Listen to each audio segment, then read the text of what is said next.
नमस्कार, एक बार फिर से आप सभी का बहुत-बहुत स्वागत है हमारे यूट्यूब चैनल पे। आज फिर से मैं आप सभी के लिए क्लास 12 सोशियोलॉजी चैप्टर 2 जिसका नाम है भारतीय समाज की जनसांख्यिकीय संरचना। बहुत ही इम्पोर्टेंट है आपके इस बार के सिलेबस के लिए, इस बार के सिलेबस में इसे जोड़ा गया है।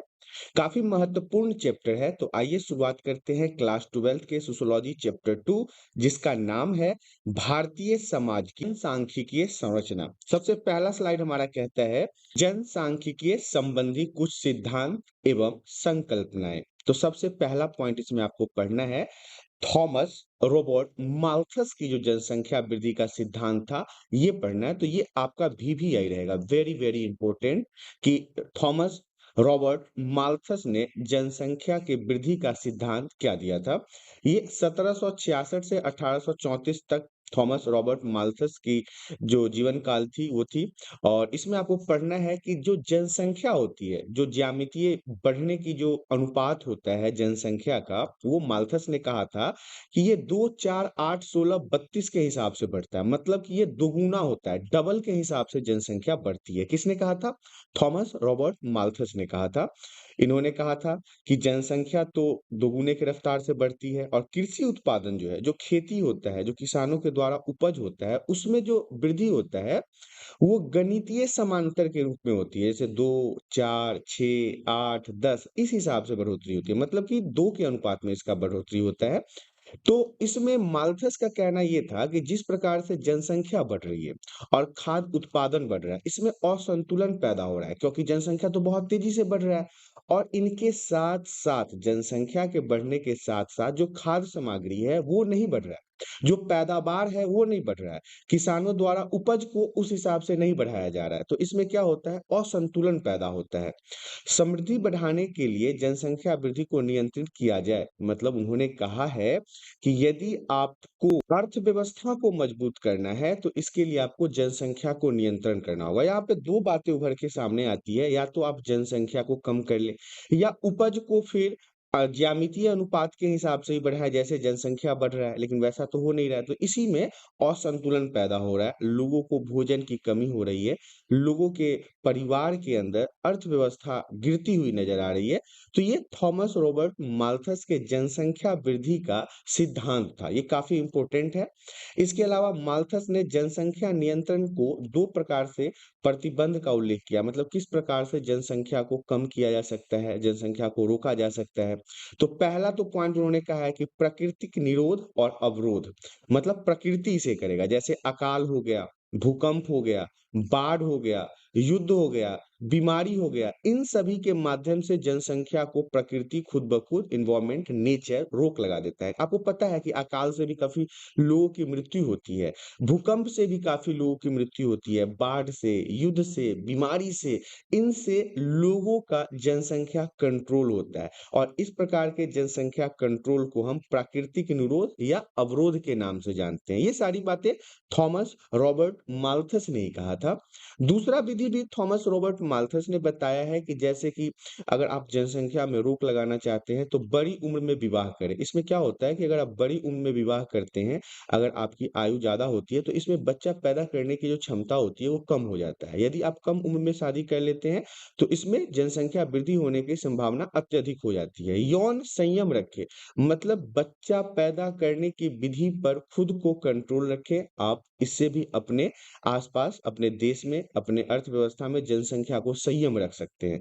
तीसरा उन्होंने बताया ब्रह्मचर्य का पालन करें कि आप शादी ना करें, आप बच्चा पैदा करने की कोशिश ना करें या ब्रह्मचर्य का पालन करें। इससे क्या होगा कि जनसंख्या कंट्रोल रहेगा। इसे कृत्रिम निरोध कहा जाता है क्योंकि ये मानव के द्वारा किया जा सकता है और दूसरा प्राकृतिक निरोध था। तो ये सारी चीज़ें जनसंख्या के सिद्धांत के ऊपर माल्थस ने अपना राय दिया था। पॉइंट में हम पढ़ते हैं कि माल्थस के सिद्धांत का विरोध। अब माल्थस ने जो सिद्धांत दिया इसका विरोध भी हुआ। कई सारे लोगों ने इस पर आपत्ति भी जताया कि इस विरोध को उन्होंने मतलब माल्थस के जो सिद्धांत थे उसके विरोध को बताया गया है कि इस विरोध को इस तरह बताया गया कि आर्थिक वृद्धि जनसंख्या वृद्धि से अधिक हो सकती है, जैसा कि यूरोप के देशों में हुआ है। गरीब एवं भूखमरी जनसंख्या वृद्धि के बजाय आर्थिक संसाधनों के असमान वितरण के कारण फैलता है। उदारवादी और मार्क्सवादी लोगों के द्वारा ये कहा गया, देखिए माल्थस ने जो सिद्धांत दिया, जिसमें 2 सिद्धांत उन्होंने बताया कि आप तो एक तो प्राकृतिक तरीके से नेचर ही खुद कंट्रोल कर लेगा जनसंख्या को, या दूसरा आप कृत्रिम तरीके से खुद करें। इसके बाद कुछ लोगों ने इसका विरोध जताया। उन्होंने कहा कि आर्थिक वृद्धि जो है वो जनसंख्या वृद्धि से अधिक हो सकती है। मतलब कि जो हमारा उत्पाद है वो कम हो सकता है और जनसंख्या वृद्धि अधिक हो सकता है। जैसा कि यूरोप के देशों में हुआ भी है, जहाँ पे आप देखे होंगे कि कई सारे ऐसे देश हैं जहाँ पे भूखमरी की समस्या है, गरीबी है, बहुत ज़्यादा जनसंख्या है। अब इन संसाधनों को असमान वितरण का मतलब ये है कि यहाँ पे ऐसा गरीबी इसलिए है कि जो भी संसाधन है, जो रिसोर्सेज़ हैं, उसका असमान वितरण है। मतलब सभी लोगों को वहाँ पे इसका लाभ प्राप्त नहीं होता है। उदारवादी एवं मार्क्सवादी लोगों ने ऐसी विचारधारा देके माल्थस के इस जनसंख्या के कंट्रोल करने के सिद्धांत को रोका था, या फिर आप कह सकते हैं विरोध किया था। जनसांख्यिकीय संक्रमण का सिद्धांत, जनसंख्या वृद्धि आर्थिक विकास के समग्र स्तरों से जुड़ी होती है। जिस प्रकार से जनसंख्या बढ़ रहा है वो कहीं न कहीं आर्थिक विकास में अवरोध उत्पन्न करता है। जनसंख्या वृद्धि के 3 बुनियादी चरण होते हैं। मैं आपको उन तीनों चरण के बारे में आगे की स्लाइड में बताता हूँ। देखिए, प्रथम चरण है, द्वितीय चरण है और तृतीय चरण है। ये चरण जो है आपके लिए इम्पोर्टेंट है, प्रथम चरण, द्वितीय चरण और तृतीय चरण। इसमें क्या होता है, प्रथम चरण में अविकसित, जैसे कि यहाँ पे ये देख लीजिए कि ये चरण है, समाज है, जन्म दर है, मृत्यु दर है, वृद्धि दर है। तो ये आपको जन्म दर, मृत्यु दर, वृद्धि दर, ये मैं आपको आगे की स्लाइड में बताऊँगा। सबसे पहले देख लीजिए कि किस चरण में किस प्रकार के लोग होते हैं। चरण में जो लोग होते हैं वो अविकसित होते हैं, मतलब उनमें विकास उतना ज़्यादा नहीं होता है, ये अविकसित होते हैं। इनमें जन्म लेने की मतलब की समस्या जो होती है बहुत ज़्यादा होती है। यहाँ के लोग बच्चा बहुत ज़्यादा पैदा करते हैं। मृत्यु दर भी बहुत ज़्यादा होती है क्योंकि ये पढ़े-लिखे तो होते नहीं हैं। और वृद्धि दर बहुत ही कम होता है। वृद्धि दर में भी यहाँ पे काफ़ी समस्या देखने को मिलती है। द्वितीय में क्या होते हैं, विकासशील होते हैं, मतलब बहुत ज़्यादा अनपढ़ तो नहीं होते, लेकिन समझदार होते हैं, लेकिन जन्म दर इनमें भी बहुत अधिक होता है। मृत्यु दर कम होता है और वृद्धि दर अधिक होता है। तृतीय में विकसित लोग होते हैं, जन्म दर इनमें बहुत कम होता है, ये बहुत सोच समझ के बच्चा पैदा करता है और मृत्यु दर भी इसमें कम होता है और वृद्धि दर भी इसमें कम ही होता है। तो ये सारे चरण हैं जो आपको समझना है। तो आइए पहले चरण में समझ लेते हैं। समाज में जनसंख्या वृद्धि का कम होना, क्योंकि समाज तकनीकी दृष्टि से पिछड़ा होता है। अब इसमें क्या होता है कि लोग बहुत ज़्यादा विकसित नहीं होते हैं, बहुत ज़्यादा समझदार नहीं होते हैं, तो मृत्यु दर और जन्म दर जो है दोनों बहुत ही ऊँची होती है। बच्चा पैदा लेने की भी क्षमता वहाँ पे बहुत ज़्यादा होता है और बच्चे की केयर ना होने के कारण की मृत्यु भी बहुत ज़्यादा होती है। जनसंख्या विस्फोट संक्रमण अवधि में होता है क्योंकि समाज पिछड़ी अवस्था से उन्नत अवस्था में जाता है। इस दौरान जनसंख्या वृद्धि की दरें बहुत ही ऊँची हो जाती है, बहुत ज़्यादा जनसंख्या बढ़ने लगता है और मौतें भी उतनी ज़्यादा ही होती है। तो ये दूसरा चरण था और तीसरे चरण में क्या है कि विकसित समाज में जनसंख्या वृद्धि दर नीची रहती है। लोग पढ़े लिखे होते हैं तो कम बच्चा पैदा करते हैं क्योंकि ऐसे समाज में मृत्यु दर और जन्म दर दोनों ही काफ़ी कम होती है। वो लोग समझदार होते हैं, कैसे बच्चे को पालना है, कैसे केयर करना है, ये सारी चीज़ें उन्हें पता होता है। अगला पॉइंट हमारा बीबीआई ये है कि ग्रामीण नगरीय भिन्नताएँ क्या है? ग्रामीण मतलब गाँव और नगर मतलब शहर में क्या-क्या अंतरें देखने को मिलता है? तो देखिए भारत को गाँवों का देश कहा जाता है क्योंकि आपको पता है कि भारत की आज भी ज़्यादातर आबादी गाँव में रहता है। तो नगर ग्रामीणों के लिए आकर्षक स्थान बन रहा है। आजकल जो है शहर जो है, सिटी जो है वो गाँव के लोगों के लिए काफ़ी आकर्षक है। लोग ज़्यादातर जाना चाहते हैं कि शहरों में रहें, शहरों में बस जाएँ। गाँव से लोग रोजगार की दृष्टि से पैसे कमाने के लिए अपने जीविका के लिए नगरों मतलब कि शहरों की ओर पलायन कर रहे हैं, दिन-प्रतिदिन भागते जा रहे हैं। रेडियो, टेलीविज़न, समाचार पत्र जैसे जनसंपर्क मतलब जनता के द्वारा जनता के लिए और जनता से संपर्क के जनसंचार के साधन अब गाँव में भी काफ़ी ज़्यादा देखने को मिलेगा। आपको टेलीविज़न मिल जाएगा, समाचार पत्र, रेडियो ये सब चीज़ें गाँव में भी देखने को मिलता है। अब नगरीय जीवन शैली जो है इसी के माध्यम से गाँवों तक पहुँच रहा है और उनकी तस्वीरें वहाँ पे दिखाई जा रही है, जिससे लोग आकर्षित हो रहे हैं। वो शहरों की तरफ बढ़ने की कोशिश कर रहे हैं। परिणाम स्वरूप क्या हो रहा है कि दूर-दराज के गाँवों में रहने वाले लोग नगरीय तरक-भरक मतलब कि ग शहरों के साजो-सज्जा को देख के, वहाँ के सुख-सुविधाओं को देख के सुपरिचित हो जाते हैं, समझ जाते हैं। उनमें भी वैसा ही उपभोग करने की लालसा उठ जाती है और वो जीवन जीने की लालसा के कारण नगरों की तरफ पढ़ना शुरू कर देते हैं। भारत की जनसंख्या नीति। देखिए, जनसंख्या नीति 1952 को हम जानेंगे। सबसे पहले 1952 में भारत जनसंख्या नीति की स्पष्ट घोषणा करने वाला पहला देश बना। भारत ही मात्र एक ऐसा देश था जिसने सबसे पहले जनसंख्या नीति की स्पष्ट घोषणा की थी। कब? 1952 में। याद रखिएगा, 1 नंबर का प्रश्न यहाँ से तैयार होता है। हमारी जनसंख्या नीति ने राष्ट्रीय परिवार नियोजन कार्यक्रम के रूप में एक ठोस रूप से धारण किया। राष्ट्रीय परिवार नियोजन का मतलब है कि ज्यादा जनसंख्या का विस्फोट न होने देना। राष्ट्रीय परिवार नियोजन कार्यक्रम को जान लेते हैं। जनसंख्या वृद्धि की दर जो है वो धीमा करना, ज्यादा से ज्यादा लोगों को कंट्रोल करना कि वो अधिक से अधिक बच्चा पैदा ना करे जिससे जनसंख्या विस्फोट हो। जन स्वास्थ्य के मानक स्तरों में सुधार। सिर्फ और सिर्फ बच्चा पैदा करना ही तो एकमात्र कार्य नहीं है ना। अगर बच्चा पैदा हो रहा है तो उसके स्वास्थ्य को सही तरीके से देखभाल करना, मृत्यु दर कम करना, ये सब भी इम्पोर्टेंट है। तो ये सारी चीजें राष्ट्रीय परिवार नियोजन कार्यक्रम में आता है। और लोगों को जागरूक करना, लोगों को बताना कि कम से कम बच्चा पैदा करके उनको सही तरीके से जीवन जीने के लिए उनको बताना, उनको ज्ञान देना, उनको पढ़ाना, ये सारी चीजें जो है वो राष्ट्रीय परिवार नियोजन कार्यक्रम के अंतर्गत आता है। अब हम राष्ट्रीय आपातकाल के बारे में बात कर लेते हैं। ये 1975 से 1977 की बात है।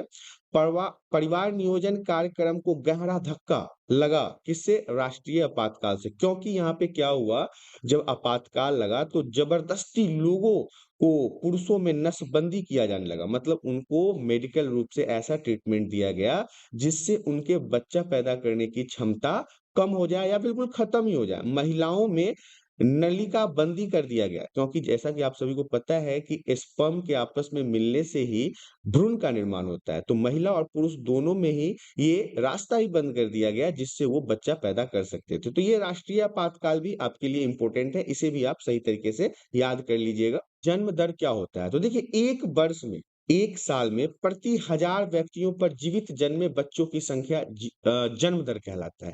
1000 व्यक्तियों पर कितने जीवित बच्चे जन्म लेते हैं, इसी को हम जनसंख्या का जन्म दर कहते हैं। मृत्यु दर में भी सेम ऐसा ही है, प्रति 1000, अर्थात 1000 व्यक्तियों में मृत व्यक्तियों की संख्या को हम मृत्यु दर कहते हैं। जितने लोग मर जाते हैं 1000 में, उनको हम मृत्यु दर, और जितने 1000 में जन्म लेते हैं उनको हम जन्म दर के नाम से जानते हैं।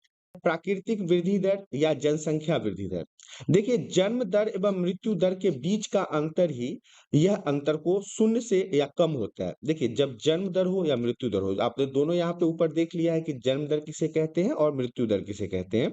तो जन्म दर जो जन्म लेते हैं वो, और मृत्यु दर जो मर जाते हैं, इनके बीच का अंतर, जब यह अंतर शून्य से कम हो जाता है तब हम कह सकते हैं कि जनसंख्या स्थिर हो गई है, रुक सी गई है, या प्रतिस्थापन स्तर पर पहुंच गई है। मतलब अब इसे बढ़ाया जा सकता है। तो हम बात कर लेते हैं प्रतिस्थापन दर क्या होता है। तो यह एक ऐसी अवस्था होती है, ऐसा समय होता है जब जितने बूढ़े लोग मरते हैं, उनका खाली स्थान भरने के लिए उतने ही नए बच्चे अगर पैदा हो जाते हैं, तो इसे हम प्रतिस्थापन दर कहते हैं। भारत में मात्र एक केरल ही है जिसका कुल प्रजनन दर वास्तव में प्रतिस्थापन स्तर से नीचे है। कहाँ? केरल में। हिमाचल प्रदेश, पश्चिम बंगाल, कर्नाटक, महाराष्ट्र की प्रजनन दर प्रतिस्थापन स्तर के बराबर है। मतलब जितने लोग मरते हैं उतने ही लोग पैदा होते हैं। इसके अलावा बिहार, उत्तर प्रदेश, राजस्थान, मध्य प्रदेश ऐसे राज्य हैं जो प्रतिस्थापन स्तर से ऊपर है। मतलब यहाँ पे बूढ़े मरते कम हैं और बच्चे अधिक पैदा लेते हैं। इस राज्य में विभिन्नता के कारण बहुत प्रकार की शिक्षा तथा जागरूकता के स्तरों में वृद्धि होना अथवा न होना है। मतलब देखिए, ऐसी चीजें इसलिए होती है, केरल आपको पता है कि बहुत पढ़ा लिखा जगह है, इसीलिए वहां पे मतलब मरते ज्यादा है और बच्चे कम पैदा होते हैं। लेकिन वहीं पे कुछ राज्य ऐसे हैं जहाँ पे बराबर भी है, तो ये भी सही है। लेकिन जिन राज्यों में मरते कम है और बच्चे ज्यादा पैदा लेते हैं, उनके लिए समस्या बनती जा रही है। प्रजनन दर के बारे में, तो बच्चा पैदा कर सकने की आयु 15 वर्ष से 49 वर्ष स्त्रियों की इकाई के पीछे जीवित जन्मों की संख्या होती है। प्रजनन दर का मतलब, देखिए, प्रजनन दर जानने से पहले तो आप ये जान लीजिए कि बच्चे को जन्म देने की आयु जो होती है वो 15 से 49 वर्ष होती है। तो इसी में जितने भी जीवित बच्चों की जनसंख्या आती है, जन्म लेते हैं, उसे हम प्रजनन दर कहते हैं। शिशु मृत्यु दर की अगर बात कर ले, तो जीवित पैदा हुए 1000 बच्चों में से 1 वर्ष की आयु से पहले मृत बच्चों की संख्या होती है। बच्चे जो जन्म लेते हैं उनके जन्म लेने के 1 साल पहले से जितने बच्चे मर जाते हैं, उसे हम शिशु मृत्यु दर कहते हैं। मातृ मृत्यु दर का मतलब होता है 1000 शिशु को जन्म देने वाली महिलाओं में से कितनी महिलाएँ की संख्या बचती है और कितने मर जाते हैं, इसे हम मातृ मृत्यु दर के नाम से जानते हैं, मतलब माताओं की मृत्यु दर के नाम से जानते हैं। लिंग अनुपात क्या होता है? प्रति हजार अर्थात 1000 पुरुष पर निश्चित अवधि के दौरान कितनी स्त्रियों की संख्या है। मतलब 1000 अगर लड़का जन्म हुआ है तो कितनी लड़कियां जन्म हुई है, इसे हम लिंग अनुपात के नाम से जानते हैं। जनसंख्या की आयु संरचना की बात कर लें तो देखिए कुल जनसंख्या के विभिन्न आयु वर्गों में व्यक्तियों का अनुपात, जनसंख्या की आयु संरचना भी आपके लिए वीवीआई रहेगा एग्जाम के लिए। कुल जनसंख्या टोटल के अलग में आपको हम बता दें कि कितने अलग अलग व्यक्तियों आयु में उनका अनुपात है, रेशियो है, इसे हम जनसंख्या का आयु संरचना कहते हैं। प्राश्रिता अनुपात मतलब कि जनसंख्या का वह अनुपात जो जीवन यापन के लिए कार्यशील जनसंख्या पर आश्रित है, उसे हम जैसे कि 15 से 64 वर्ष की आयु वाले लोग ही होते हैं जो दूसरे पर आश्रित होते हैं। इसमें बच्चे और बुजुर्ग जो होते हैं वो पराश्रित होते हैं, मतलब दूसरों पे वो आश्रित होते हैं, वो खुद नहीं कमा सकते, वो किसी अन्य वर्किंग वुमन और वर्किंग मैन के ऊपर डिपेंडेंट रहते हैं। इसे हम पराश्रिता अनुपात के नाम से जानते हैं। भारत की 15वीं जनगणना जो 2011 में हुआ था, उसके हिसाब से स्त्री-पुरुष अनुपात जो है, वो 1000 पे 943 थी। आज से मतलब 2011 की अगर बात कर लें और सर्वाधिक जनसंख्या वाला राज्य जो है, वो उत्तर प्रदेश को बताया गया। न्यूनतम जनसंख्या वाला जो प्रदेश है, वो सिक्किम को माना जाता है।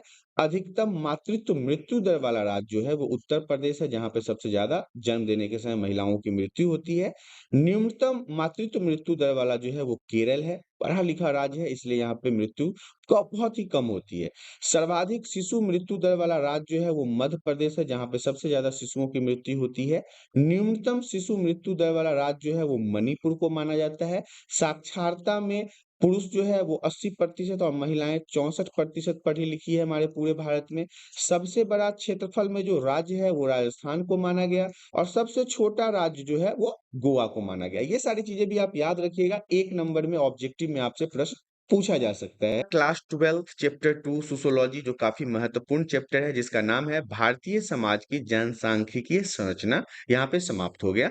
आशा करता हूँ आज के वीडियो में दी गई जानकारी आप सभी को पसंद आया होगा। जानकारी पसंद आया तो वीडियो को लाइक करें, चैनल पे पहली बार आए हैं तो चैनल को सब्सक्राइब कर लें ताकि इसी प्रकार के एजुकेशनल वीडियो आपको हमेशा प्राप्त होता रहे। आज के लिए इतना ही, धन्यवाद।